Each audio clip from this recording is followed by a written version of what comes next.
Welcome to Cinemagna. In today's video, we will showcase the BFI London Film Festival premiere of the 2023 British documentary film titled The Pigeon Tunnel. Academy Award-winning documentarian Errol Morris pulls back the curtain on the storied life and career of former British spy David Cornwell, better known as John le Carré, author of such classic espionage novels as The Spy Who Came In From the Cold, Tailor Soldier Spy, and The Constant Gardener. Set against the turbulent backdrop of the Cold War leading into present day, the film spans 6 decades as Le Carré delivers his final and most candid interview, punctuated with rare archival footage and dramatized vignettes. The Pigeon Tunnel is a deeply human and engaging exploration of Le Carré's extraordinary journey and the paper-thin membrane between fact and fiction. Make sure to like the video and subscribe to our channel to be notified when new videos are released.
Feels great. My first film was at the London Film Festival, probably in 1978. So it's terrific being back here for my latest film. My usual way of preparing for anything by reading more of what he had written, reading more about him. But I did prepare. The book cried out for some kind of visual representation. He's a very visual writer, and the Pigeon Tunnel in particular, a whole set of parables and aphorisms that lend themselves to some visual realization. It's ideal. I loved it. It certainly deepened it.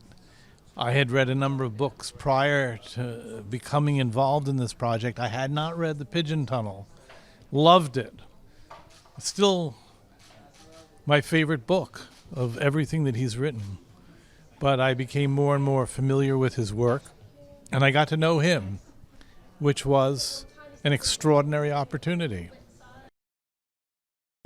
They were the ones who made it possible, who set it up, who brought me over here to London to meet David. They facilitated this entire thing. It would not have happened without them. Well, after 5 years, it's been a long wait, and I hope everyone's going to agree it's worth it.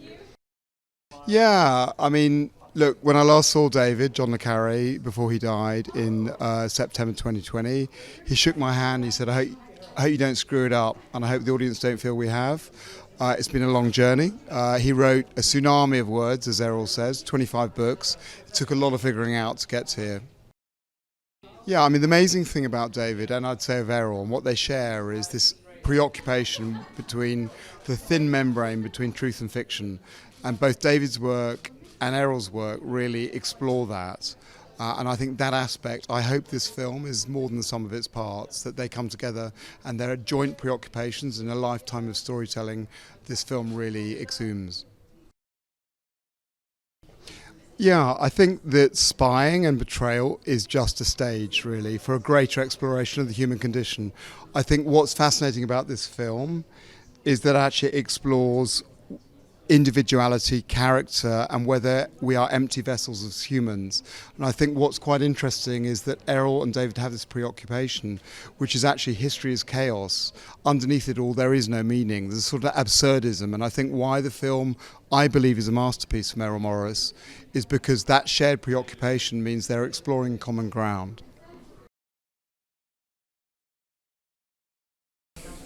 Oh, it's wonderful. It's very exciting, and it feels like we're coming home with the film in the best possible way. So it's great. I mean, Errol is a pretty extraordinary filmmaker, and I think my dad had always admired Errol's work, and was a great fan of The Fog of War. In particular, I mean, I think he's seen pretty much everything that Errol's made, so it got off to a very good start because I think there was a lot of respect between the two of them actually, and it's been, and I think they shared a view of the world in lots of ways that is kind of made real in this film, and it's very exciting. Well, I think.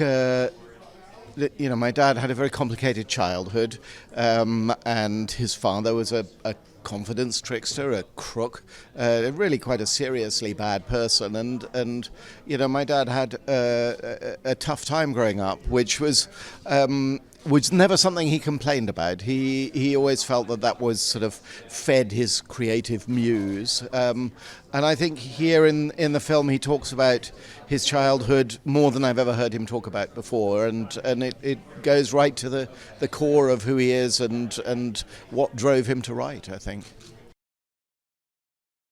Well, I think inevitably, because it's with our dad, it's a very personal journey, and actually I think for me the extraordinary thing has been watching the film with an audience and seeing the way that different people relate to him in different ways, and that's been in heartwarming actually to realize sort of what he means to people and how they engage with him. He's a very he's a wonderful storyteller, and I think can hold an audience enthralled, and that's kind of what he does. No, it's thrilling, and I know it's a screening that, I mean, it's obviously very significant in the movie that this is home turf, as you say, and also for our dad, who is the subject of the film, and that it would have been very important to him, and so it's very profound being here with the film. Well, I mean, I think what was fantastic about the inception of the movie was that, retrospectively, you can see that you had these two great minds converging. That Errol approached us with interest in a film, making a film about John le Carré, and in turn, John le Carré, our dad, was very interested in looking for a seminal conversation, something to capture that he knew would be significant in his legacy, and there was a magical kind of serendipity in those two things coming together. And obviously our dad passed away a year after recording this interview that is the backbone of the film, and looking at it now and being here this evening, you realize that there was a sort of alchemy in that moment, and these two great minds coming together for this conversation, this movie, was an extraordinarily serendipitous thing to happen. Yeah, tour de force. Yes, and what you get to see in the film is the convergence of really of John le Carré, the subject, but also Errol Morris, the filmmaker, and both the conversation, the film that evolves from that. Well, I mean, I think both le Carré, our dad, and Errol, in a way, they have quite a bleak view of humanity. That you see it in their work. There's not a cynicism, but a reflection on the state of humanity in that sense. But I also hope what you see in the film in Le Carré, but also in the way that Errol navigates that. You see a real connection with the positives of humanity. You see humor, you see a real joy in storytelling and the capacity of individuals to make change. And I would hope the legacy in part of the film and the impact of the film is it makes you reflect, yes, on the past, yes, on history, yes, on all the things that are cyclically kind of wrong with the world, but also the potential to kind of inform those, to change those, to create in narrative the potential for a kind of better world in a sense. And that was also what motivated Le Carré, and I think it continues to motivate Errol in his work. I think, obviously from a son's perspective, the film is a lot about his relationship with his father and what created his creative engine and what became, in many ways, the themes of his life and his work. It's interesting looking at that as a son to think how that impacted him as a father. And as a father, he was, in a way, informed by his own very negative childhood experience to really try to be a much better dad than that and to be really engaged with his kids. I think, obviously, that doesn't get directly addressed in the film, but I think what you do see is someone really looking for that connectivity, to find those points of connection with audience and story and character. And I hope, again, that when you watch the movie, you kind of carry that forward out of him. And I think for me, as someone obviously that knows the subject of the film very profoundly, I hope that what you bring is what comes out of it. It's a sense of a deeply creative person, a sense of where that creativity came from, but also what it was reaching for and what it was communicating, and as I say, that sort of underlying positivity that ultimately drove him as much as anything else. Thanks for watching. Make sure to like and comment on the video if you enjoyed it. Subscribe to the channel and hit the notification bell to be notified when new videos are released.